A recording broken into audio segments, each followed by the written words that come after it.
Hola, hola. Bienvenidos a la sentencia AP 8318 del 19 de noviembre del 2025. Radicado 70.151 y magistrado ponente, el doctor Carlos Roberto Solórzano Garavito.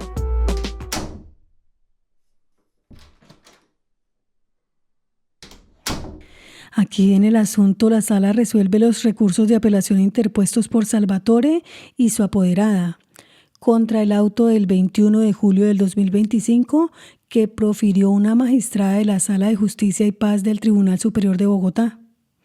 Mediante dicha providencia, le sustituyó la medida de aseguramiento por una no privativa de la libertad, la de no residir o acudir a los lugares donde delinquió.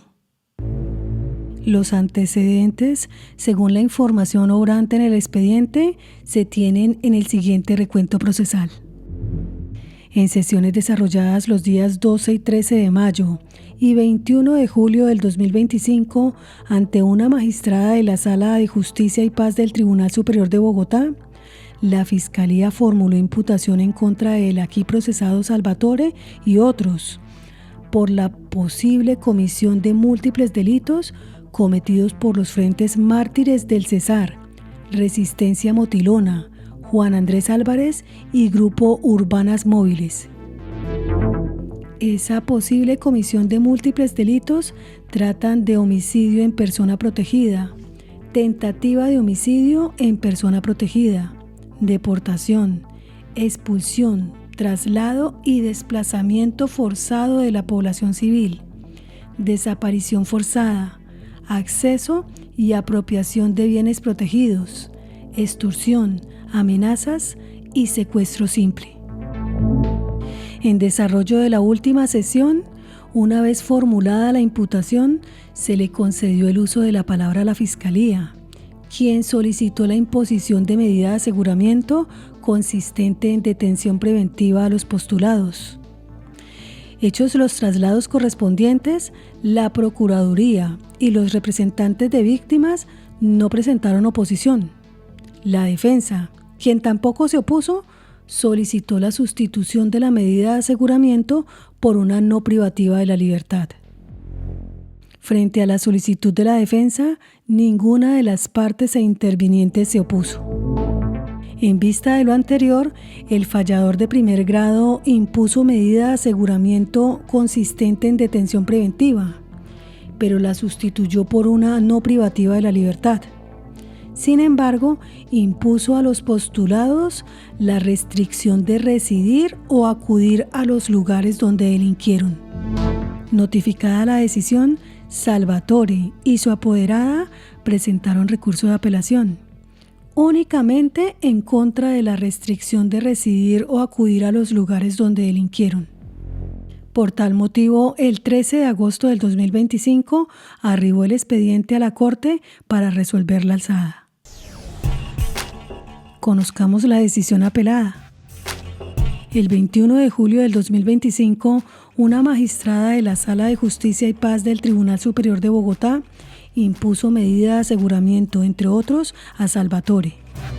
Con fundamento en su decisión, señaló que la Fiscalía acreditó que los postulados pertenecieron a un grupo armado al margen de la ley, que los hechos que motivaron la postulación guardan relación con dicha actividad delictiva y que muchos de ellos constituyen crímenes de lesa humanidad y de guerra cometidos dentro de un aparato organizado de poder.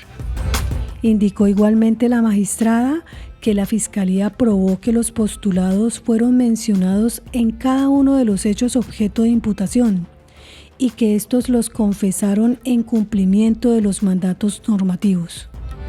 Sostuvo además que los elementos materiales probatorios aportados permiten concluir que se adelantó una investigación exhaustiva que corrobora la existencia de los hechos. Agregó que la medida cautelar resultaba necesaria, conforme lo había expuesto la Fiscalía, y que dentro del marco normativo aplicable era la única procedente. En consecuencia, impuso la medida de aseguramiento solicitada por la Fiscalía, la sustituyó en los términos requeridos por la defensa, pero precisó que su mantenimiento estaba sujeto al cumplimiento de diferentes obligaciones. Dentro de ellas, el no residir ni acudir a los lugares donde cometieron los delitos. Conozcamos ahora sobre los recursos de apelación. Salvatore y la defensa interpusieron recurso de apelación con el único propósito de que se dejara sin efecto la restricción consistente en residir o acudir a los lugares donde delinquieron los postulados. En ese sentido, dado que comparten planteamientos similares, la Corte los sintetizará de manera conjunta. En relación con el punto en debate, los apelantes sostuvieron que la medida desconoce los derechos fundamentales a la igualdad, a la no discriminación y a la libertad de locomoción. A su juicio, la restricción impuesta resulta contraria, además, a los principios rectores de la Ley de Justicia y Paz y a los postulados de la justicia restaurativa.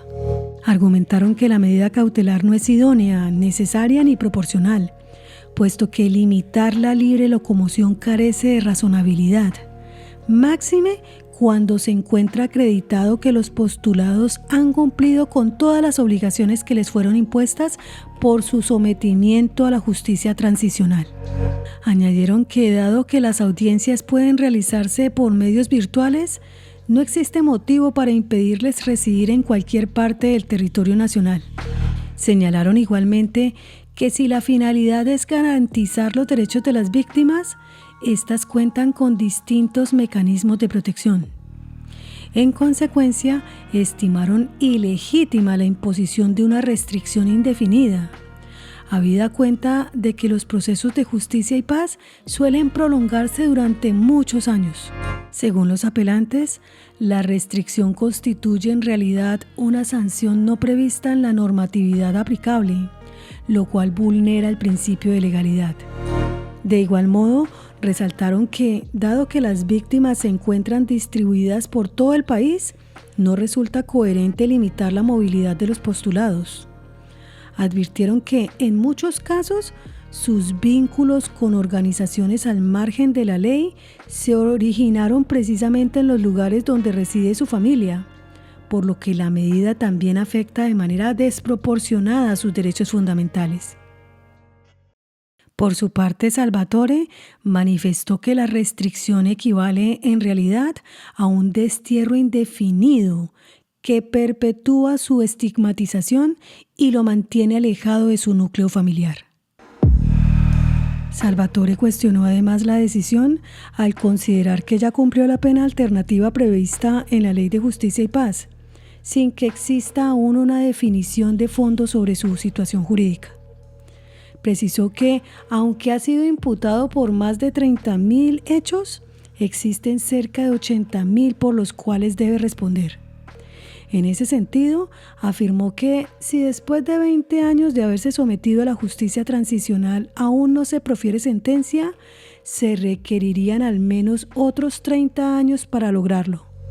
Señala que la garantía de no repetición no implica que las víctimas no puedan volver a ver a sus victimarios, sino que los hechos no se repitan.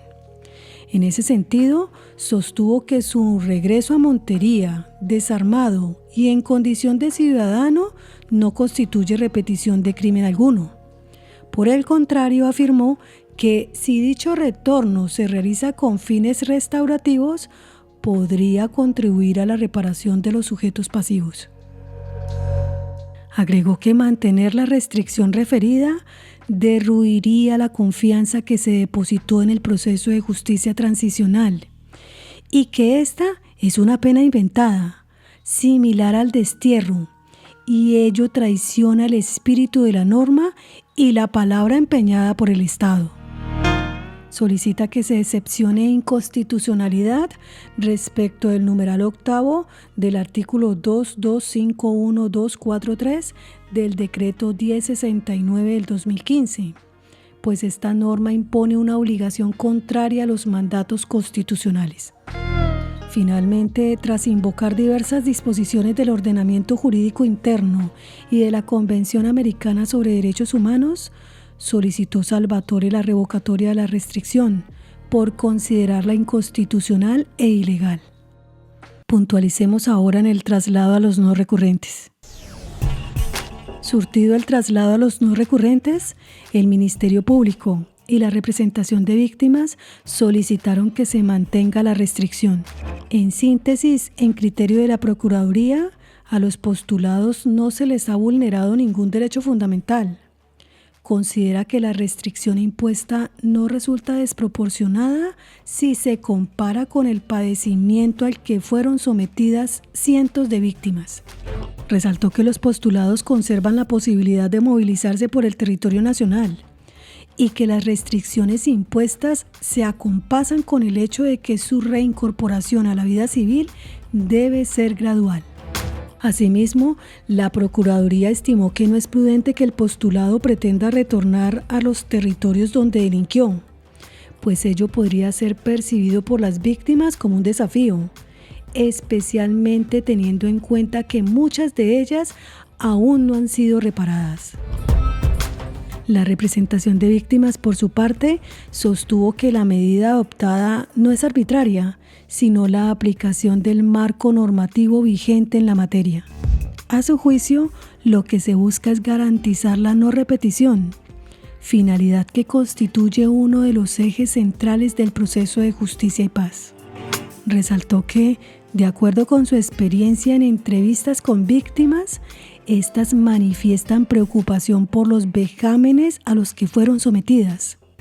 En consecuencia, consideró necesario mantener la restricción impuesta. Pasemos a las consideraciones de la Sala.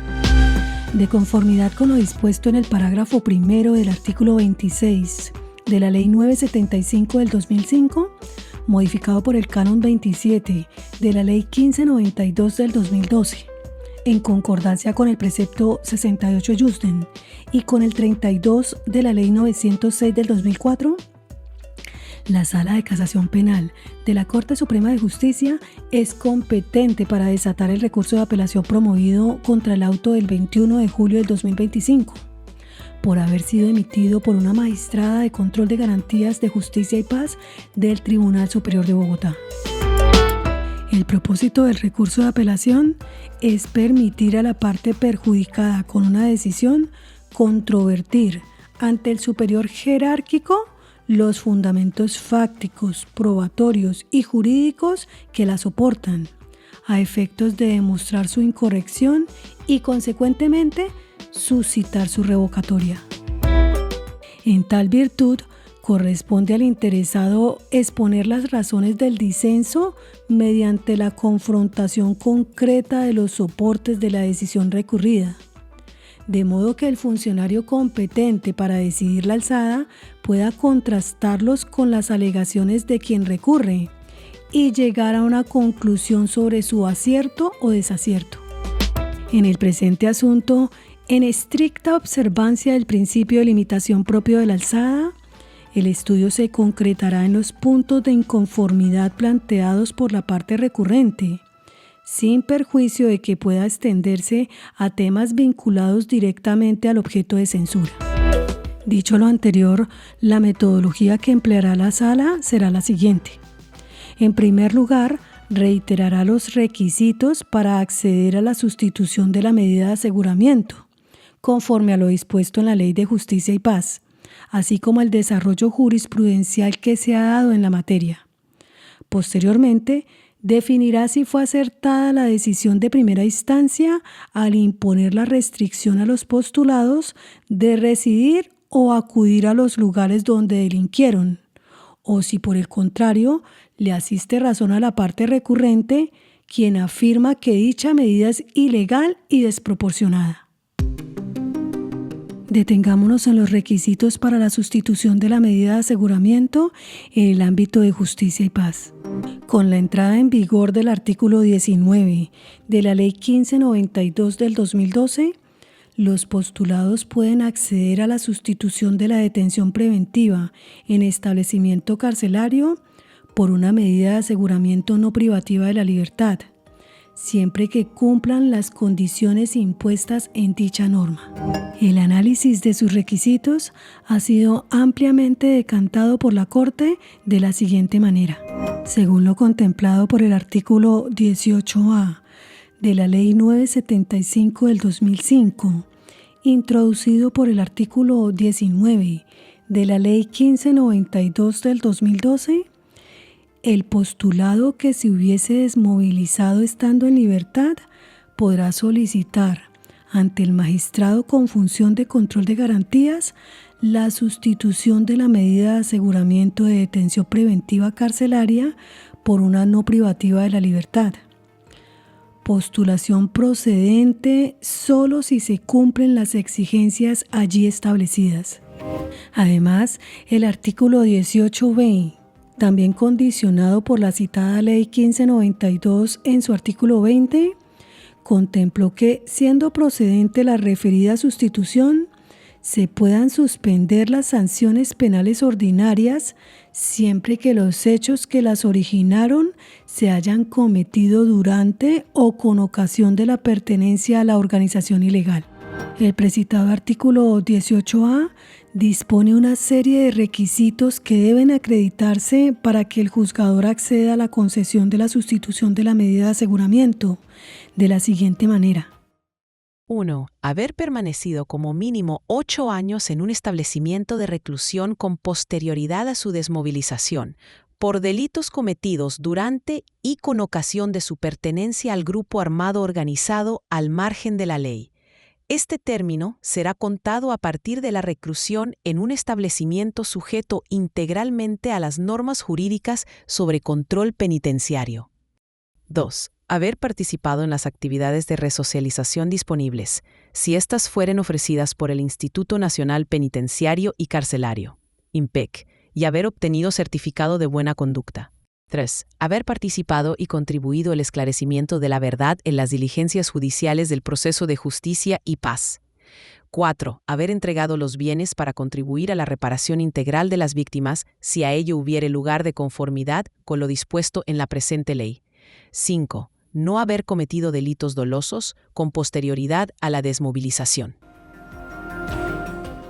De conformidad con el artículo 37 del Decreto 3011 del 2013, reglamentario de la Ley de Justicia y Paz, derogado y compilado en el Decreto 1069 del 2015, es carga del postulado presentar las pruebas que respalden el cumplimiento de los requisitos exigidos por el artículo 18A. Y además, frente al requisito contenido en el numeral 5, si al momento de la solicitud de sustitución de la medida de aseguramiento el postulado ha sido objeto de formulación de imputación por delitos dolosos cometidos con posterioridad a la desmovilización, el magistrado con funciones de control de garantías se abstendrá de conceder la sustitución.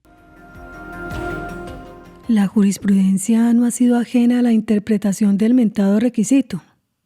En efecto, en auto CSJAP 1107 del 2023, radicado 62.570, reiterado en el AP 636 del 2024, radicado 65.637, la Corte indicó: 1.1. Resulta suficiente con establecer la fecha de desmovilización y la fecha de ocurrencia del hecho por el cual se impuso condena, a efecto de concluir si se cumple o no con el requisito analizado. 1.2.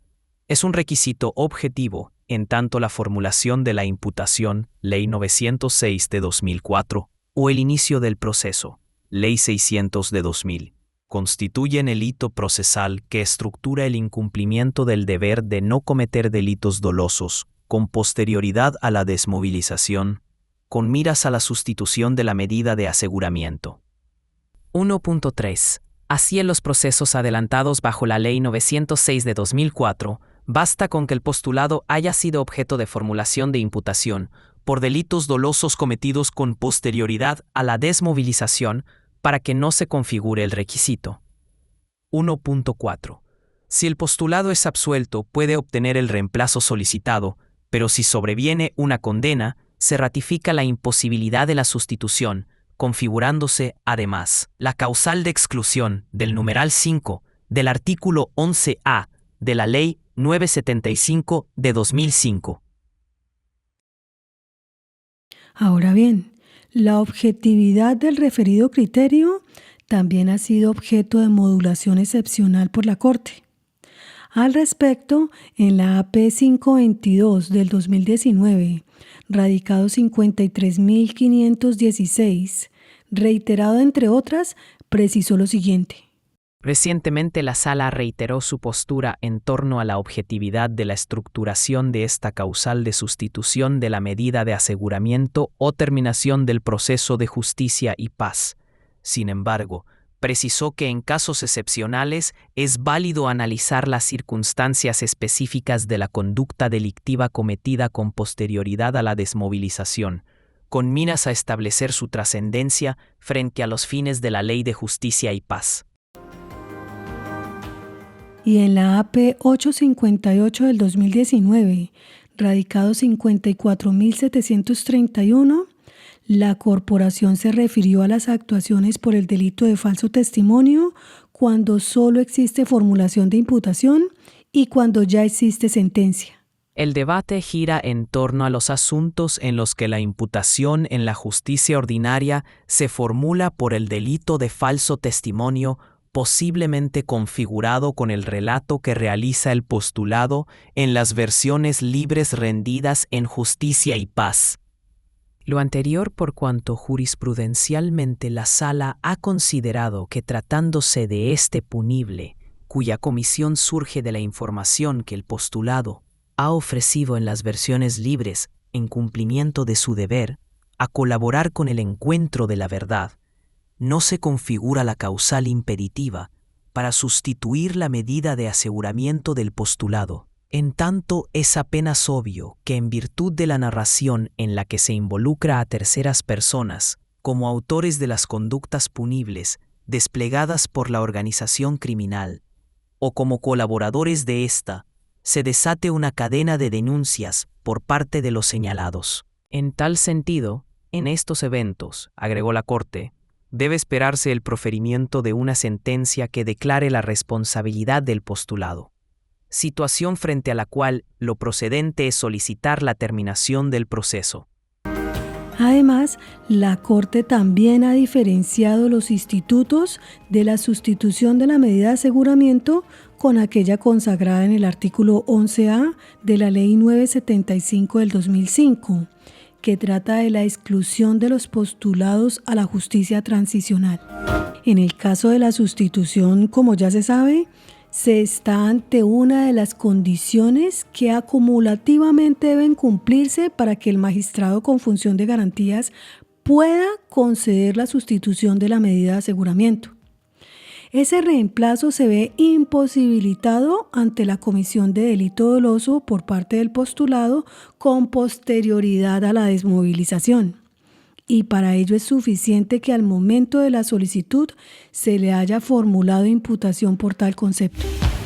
En cambio, en lo que respecta a la segunda figura, corresponde a una causal que determina la exclusión del postulado de la lista por parte de la Sala de Conocimiento de Justicia y Paz y apareja la terminación del proceso.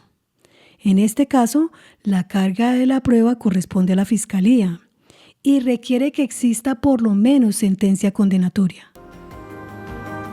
Ahora ha referido también que si el legislador del proceso de justicia y paz exige al postulado que declare la verdad en su versión libre, no podría cumplirse el objetivo final perseguido si, en virtud de los hechos confesados, cada persona señalada, en aras de su defensa, formula una denuncia en contra de aquel, y ésta se tiene como fundamento para entender que se ha incurrido en un delito con posterioridad a la desmovilización. Si agotado el debido proceso respectivo, esa queja culmina en sentencia de condena en contra del postulado, tal acto debe servir de sustento para excluirlo del trámite respectivo o para revocarle los beneficios concedidos, según sea el caso. Pero, se repite, Al interior del proceso de justicia y paz, la Fiscalía debe allegar los elementos de juicio que demuestren que el postulado ha faltado a la verdad, con la misma consecuencia señalada, la exclusión. Llegamos ahora al caso en concreto. Para la Sala, contrario a los señalamientos planteados en los recursos de apelación, la restricción impuesta por la primera instancia no es inconstitucional ni ilegal. En esa medida, se anticipa que la decisión recurrida será confirmada. Para ello, es preciso recordar que recientemente, mediante Providencia AP 5018 del 2025, la Sala resolvió un asunto similar al aquí tratado.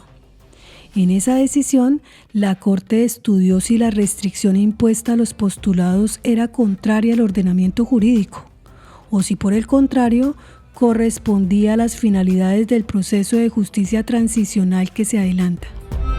Tal y como se detalló en aquella oportunidad, a pesar de que la Constitución política reconoce la existencia de múltiples derechos fundamentales, ello no significa que estos sean absolutos o que no puedan restringirse, siempre que medie el estricto cumplimiento de unos presupuestos formales y materiales.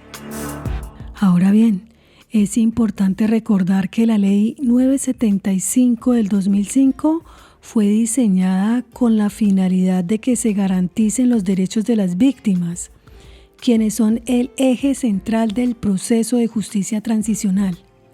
Y por lo tanto, existe una obligación en cabeza del Estado que impone su efectiva garantía tal y como ha sido reconocido, entre otras decisiones, en las providencias CSJSP del 2012, radicado 38.105, y la CSJAP 1642 del 2019, radicado 53.557. Sobre el particular, desde el artículo 1 de la norma en comento, el legislador determinó que la Ley de Justicia y Paz tiene por objeto facilitar los procesos de paz y la reincorporación individual o colectiva a la vida civil de miembros de grupos armados al margen de la ley, garantizando los derechos de las víctimas a la verdad, la justicia y la reparación. Dicha disposición se encuentra en armonía con lo reglado en el Canon Cuarto Ayusden, que prevé que el proceso de reconciliación nacional al que dé lugar la presente ley deberá promover, en todo caso, el derecho de las víctimas a la verdad, la justicia y la reparación, y respetar el derecho al debido proceso y las garantías judiciales de los procesados. Dado lo anterior, es de suma importancia tener claridad que, tal y como lo prevé el artículo 18 de la Ley 975 del 2005, en el proceso de justicia transicional, la única medida cautelar que fue considerada como proporcional por el legislador es aquella que priva de la libertad al postulado, dada la gravedad de las conductas por las cuales está siendo procesado. Sin embargo, el legislador entendió que podía existir una alternativa a esa decisión y por ello, mediante la Ley 1592 del 2012, integró en el ordenamiento jurídico la posibilidad de sustituir la cautela por una no privativa de la libertad. Dicha norma, como ya lo ha dicho la Sala, debe estudiarse de manera armónica con los preceptos consagrados en los artículos 62 de la Ley 975 del 2005 y 307, literal B, numeral 6 de la Ley 906 del 2004, que establecen, sin lugar a duda, que quien sea sujeto de una medida de aseguramiento puede tener como prohibición concurrir a determinadas reuniones o lugares. Lo anterior significa que, contrario a lo advertido por los recurrentes, el artículo 2251243 del Decreto 1069 del 2005 no es contrario a la Constitución o a la ley, pues este es consonante con las disposiciones que aplican incluso en el proceso penal. Por tanto, la excepción de inconstitucionalidad solicitada no es procedente, pues de ninguna manera se está ante una disposición que esté en contraposición a la norma de normas. Dicha figura, debe recordarse, se usa con el fin de proteger, en un caso concreto y con efecto interpartes, los derechos fundamentales que se vean en riesgo por la aplicación de una norma de inferior jerarquía y que, de forma clara y evidente, contraría las normas contenidas dentro de la Constitución política. En este caso, los condicionamientos cumplen con el presupuesto formal para su imposición, pues se encuentran normativamente previstos en el ordenamiento jurídico.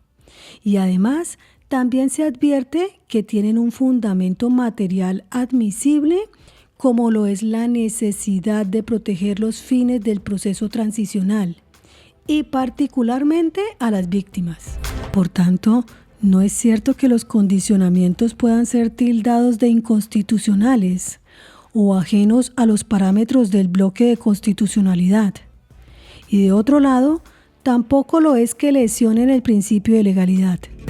En criterio de la Sala, la norma en comento se encuentra en plena armonía con la Constitución política y ello descarta la necesidad de que se inaplique según lo sugieren los recurrentes. Ahora bien, en lo concerniente a los criterios de razonabilidad y proporcionalidad de la medida, la jurisprudencia de la Sala ha señalado lo siguiente mediante Providencia CSJAP 1642 del 2019, radicado 53.557, donde dijo la Corte: De otro lado, es importante señalar que la restricción de residir o domiciliarse en el lugar donde cometió sus crímenes también está enfocada en prevenir nuevos focos de violencia, resguardando de esta manera la integridad del postulado o de su grupo familiar. Es decir, es una medida de doble vía, con miras en la protección de la víctima, pero también a efectos de proteger al postulado sometido al proceso transicional de justicia y paz. En este escenario, la resocialización o reinserción del postulado a la sociedad también pasa por la carga de asumir que los derechos a la justicia y a la reparación, a que tienen derecho las víctimas, están ligados a evitar espacios de revictimización y, asimismo, que existan garantías de no repetición como consecuencia de su presencia en el lugar y con las personas a quienes alguna vez agredió. La distancia que se logra con la restricción al libre desplazamiento y la elección de domicilio hace que sea poco probable que se vuelva a generar una afectación a las víctimas y a la comunidad, como también que se atente contra el victimario. Así lo dijo la Sala en la decisión CSJ AP 4925 de 2018. Entiende la Sala que una restricción como la impuesta a Aragón Vidal como condición para sustituir la medida de aseguramiento privativa de la libertad garantiza a las víctimas que mientras se surte el proceso de justicia y paz, sus derechos no van a ser burlados y se va a evitar en el marco de la violencia sociopolítica que se generen espacios de revictimización, los que en últimas afectan la reconstrucción del tejido social, además de imposibilitar el restablecimiento emocional y social de las víctimas directas e indirectas que residen en Puerto Tejada, Cauca. Posteriormente, en la sentencia CSJAP 6837 del 2024, radicado 66.033, la Sala ratificó lo siguiente: que el postulado pueda movilizarse a voluntad en todo el territorio nacional no constituye ninguna restricción ni limitante geográfica. Todo lo contrario, significa la ausencia absoluta de controles a sus desplazamientos. Ahora, que tenga la posibilidad de priorizar las zonas donde ejerció su actividad delictiva representa una grave afrenta a los derechos de sus víctimas en esos territorios, quienes podrían ser objeto de revictimización ante la posibilidad, por una parte, de confrontar a la persona que les infligió tan grave dolor, o por otra, al revivir los hechos que padecieron. Por ello, en la decisión AP 5018 del 2025, la Corte llegó a la conclusión de que la restricción en mención busca resguardar al postulado y, de manera reforzada, promueve la garantía de los derechos de las víctimas, incluyendo la no revictimización. Por ello, se trata de un propósito razonable y admisible a perseguir por una medida cautelar dentro del proceso de justicia transicional. Además, en la providencia recién mencionada, la Sala se ocupó de determinar si la restricción era proporcional y necesaria, concluyendo que, en efecto, estaba ajustada al ordenamiento jurídico. Veamos. Ahora, en cuanto al juicio de proporcionalidad, no cabe duda que la restricción de acudir y residir en los lugares donde delinquieron resulta adecuada, principio de adecuación, pues es idónea para conjurar el riesgo de revictimización o una posible confrontación entre el postulado y las víctimas que habitan esos territorios, hasta tanto no se finiquite el proceso mediante una sentencia en firme. Por su parte, en cuanto al principio de necesidad, la medida es la menos lesiva de los derechos de los postulados, pero que a la vez garantiza las prerrogativas de las víctimas, como a continuación se explica. En primera medida, las graves y sistemáticas violaciones a los derechos humanos y al derecho internacional humanitario que redundan en la multiplicidad de imputaciones a los miembros de las extintas AUK por los patrones de macrocriminalidad, implica que sus víctimas no sean solo las directas y sus familiares, sino incluso comunidades enteras que sufrieron el flagelo de su accionar criminal. De allí que el daño ocasionado sobrepasa el infligido a determinadas personas, por lo que también debe medirse desde una perspectiva colectiva, particularmente respecto de quienes habitan los territorios con injerencia paramilitar, cuyos derechos también son objeto de resguardo. A partir de lo expuesto, para la Corte no existe un medio menos lesivo que permita conjurar los riesgos de la revictimización de las comunidades que habitan en los lugares en los que se desarrollaron los vejámenes por los cuales están siendo procesados los postulados. Finalmente, tal y como se destacó recientemente por la Sala, aunque Salvatore asemeje la restricción impuesta a un destierro por la amplitud de los lugares sobre los que recae, desconoce que ello se debe a que justamente coincide con los territorios en los cuales delinquió y por consiguiente donde se encuentran primordialmente sus víctimas.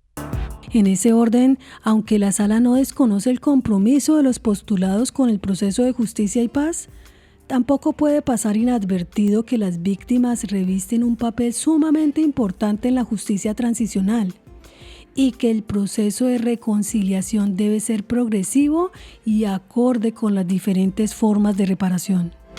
Por ello, la decisión de la Corte será la de confirmar la decisión apelada, reiterando los presupuestos consagrados en la más reciente jurisprudencia de la Sala. Y en mérito de lo expuesto, la Sala de Casación Penal de la Corte Suprema de Justicia resuelve confirmar la decisión apelada, recordando que contra esta decisión no proceden recursos. Y es aquí donde, estimados podcastcuchas, terminamos con el relato de la sentencia radicado 70.151, esperando que haya sido de provecho profesional para ustedes. Les agradecemos si dan un like a este programa y les esperamos en nuestro próximo episodio. Un abrazo.